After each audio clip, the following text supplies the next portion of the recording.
I'm Daniel James, and you're listening to 7am. This week, the Albanese government has been forced to confront a growing sense of instability, with fresh warnings from the IMF about the global economy, including the potential impact on Australia. It places new pressure on Treasurer Jim Chalmers ahead of the budget, as the government deals with a fuel supply scare that pulled the Prime Minister back to the country in the middle of an overseas mission to secure supplies for the nation. This is an incident that obviously is regrettable, particularly given the timing in which it has occurred. But the advice... As Labor tries to steady nerves, the opposition is pushing a hard line on migration, with Angus Taylor reaching for politics that feels both familiar and deliberately divisive. So much so that it prompted a former Prime Minister to release a scathing statement. Keating said Angus Taylor marks himself out as a political leader unworthy of the leadership of a party that has managed Australia for the greater part of the last century. Today, Press Gallery veteran Paul Bongiorno on the economic anxiety hanging over the government, the opposition's incendiary pitch on migration, and how both sides are trying to define the moment. It's Saturday, April 18.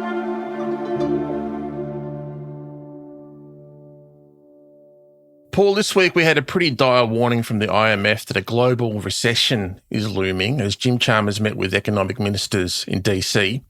How bad is it looking for Australia and for the government?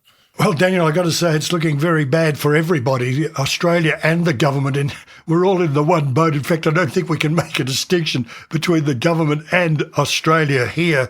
Albanese pointed out that what we've got is the biggest global spike that's ever happened in Australian history when it comes to oil and energy. Of course, we're not immune. This is a global spike. It's the biggest global spike that has ever happened in history.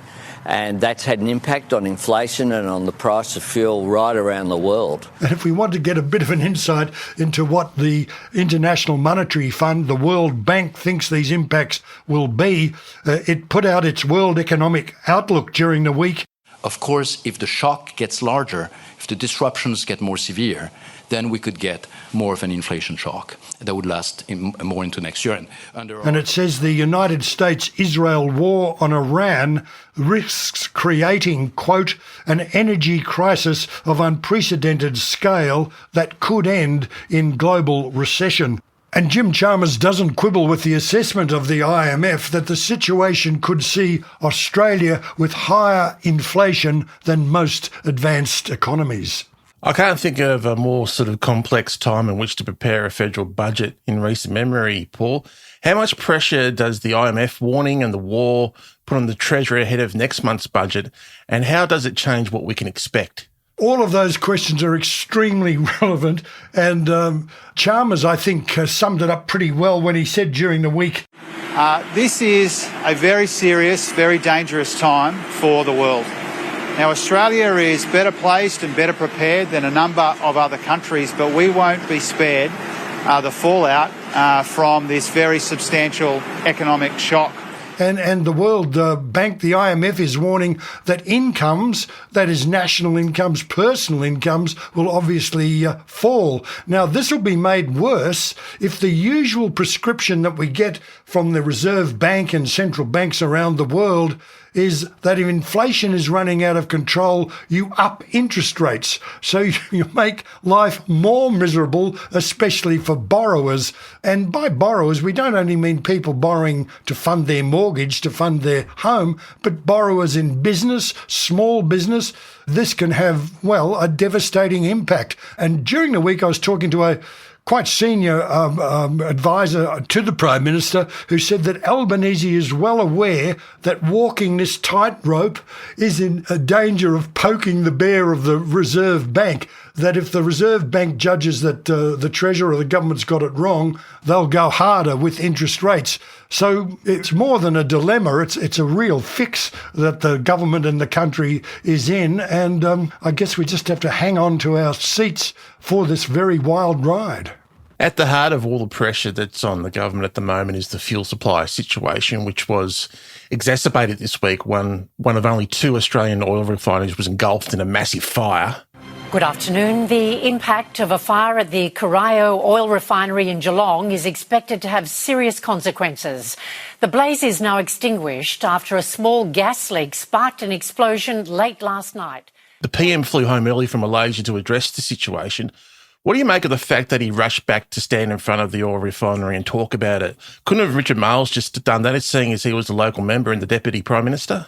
Look, Anthony Albanese is acutely aware of just how perilous the politics of this situation is. He cannot afford, as the Prime Minister, the government cannot afford to look like it's sitting back, shrugging its shoulders and telling the rest of us to eat cake.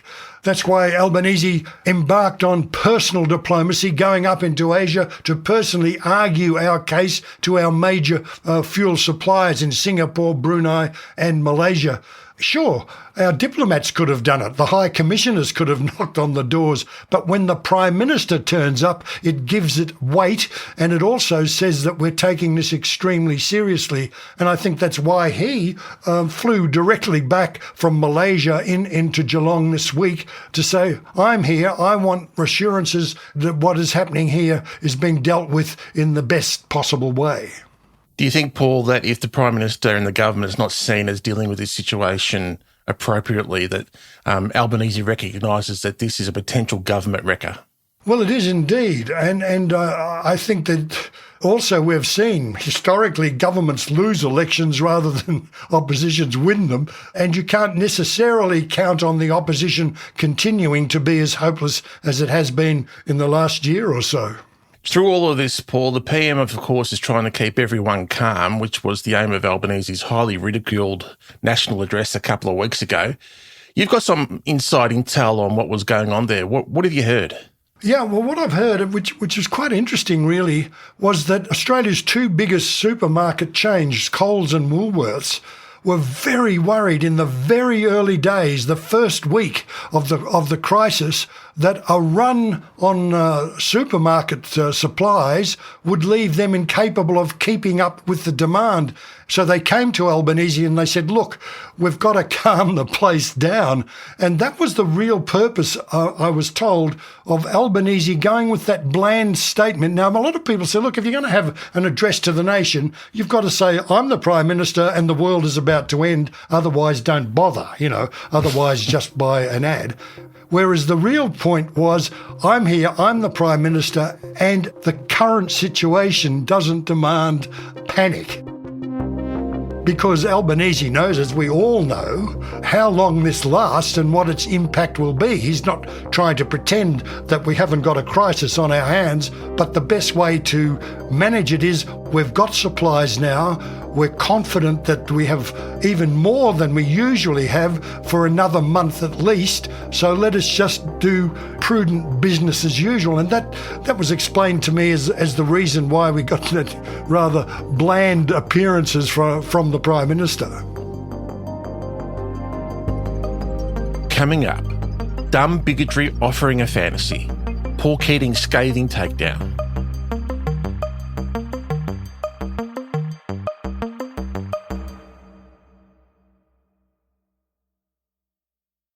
Paul, the opposition's had a very different focus this week, immigration by discrimination.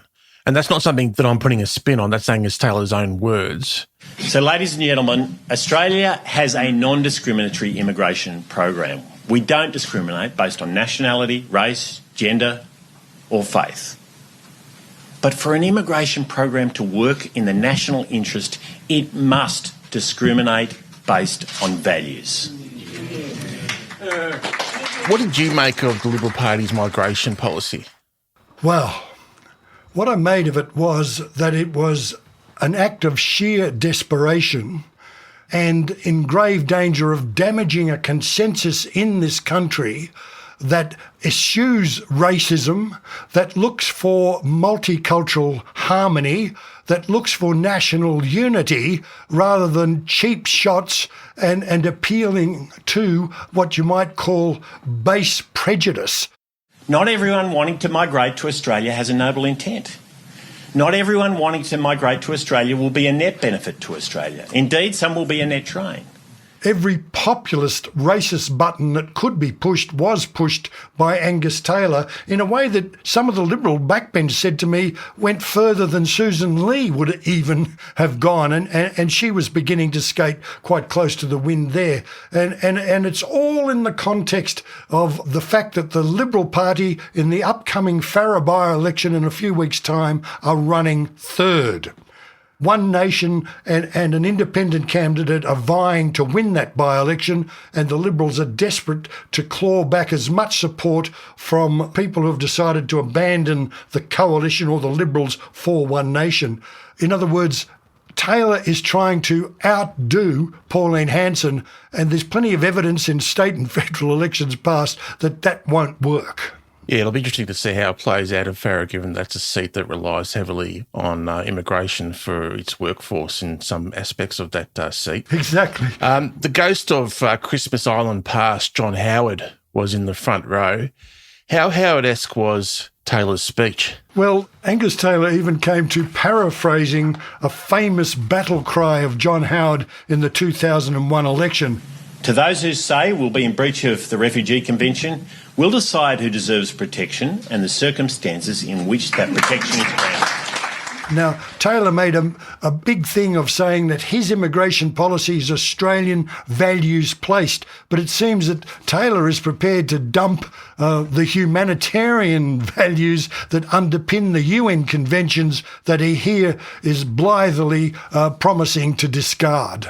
Speaking of ghosts PMs past, Paul Keating came out with some withering words for Angus Taylor. Can you take us through some of what he had to say? Well, Keating was appalled enough to release a withering statement against the Taylor immigration policy prescriptions. He likens them to Donald Trump's crackdown in the United States, the vetting of people's social media at the border, the threat to kick people out who don't somehow measure up to the Australian values statement. Keating says Taylor, for base political reasons, and this is an interesting tack from the former Labor Prime Minister. He says, for base political reasons, Taylor has elected to walk away from the best instincts of the Liberal Party, the party of Robert Menzies, of Harold Holt, of Malcolm Fraser, Andrew Peacock, Brendan Nelson and Malcolm Turnbull. All of these leaders played a part in opening Australia's borders to refugees, Fraser famously with the Vietnamese. Holt began the dismantling of the White Australia policy. Keating said that by adopting racism with its shabby appeal to differentiation and primal instincts, Angus Taylor marks himself out as a political leader unworthy of the leadership of a party that has managed Australia for the greater part of the last century. He says racism is not simply immoral and abhorrent, it is absurd. As if somehow a person's race makes one person more worthy, more human than another. Keating says the blight of Pauline Hanson is that her dumb bigotry offers a fantasy.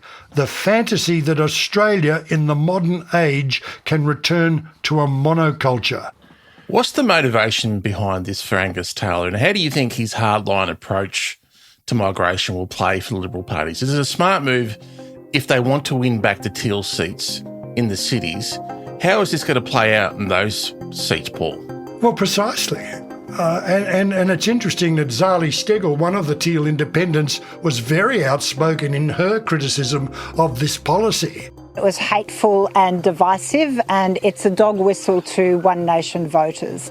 I can't see that in appealing to the extreme right of the spectrum, how you're then going to bring back the alienated moderates and those who are more at the progressive wing of the Liberal Party. It just doesn't compute. Paul, there's a lot that doesn't compute right now, but thank you so much for your time. Thank you, Daniel. Bye.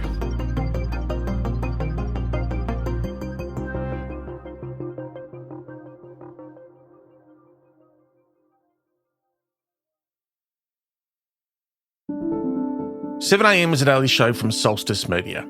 It's made by Atticus Bastow, Ariel Richards, Chris Dengate, Crystal Colour, Nicole Johnston, Travis Evans, Zoltan Fecho, and me, Daniel James. Our theme music is by Ned Beckley and Josh Hogan of Envelope Audio. Thanks so much for listening to 7am this week. Have yourself a great weekend.